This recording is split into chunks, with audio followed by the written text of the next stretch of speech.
បងអូនថ្ងៃនេះដកម្រះកកយកមកស្ងោរម្រះនេះខ្ញុំដាំខែក្តៅឆ្នាំមុនពេលដែលខ្ញុំញាត់ចូលដាក់ទូទឹកកកខ្ញុំអត់ទាន់ចំអិនទេណានៅឆៅទេ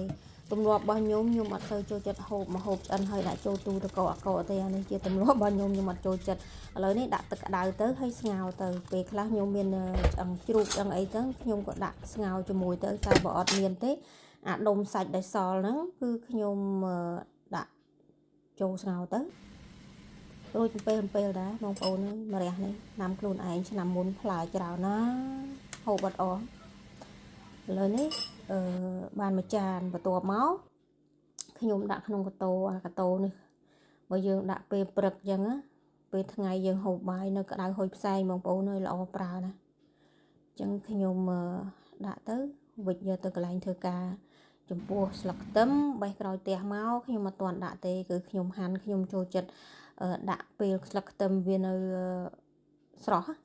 ហើយបាយក៏មិនចូលចិត្តដាំឆ្នាំងភ្លើងដែរពីព្រោះអីដាំឆ្នាំងភ្លើងអត់ឆ្ងាញ់ទេ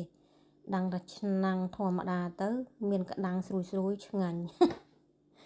ថ្ងៃនេះមានតែប៉ុណ្្នឹងទេបងប្អូនជម្រាបលា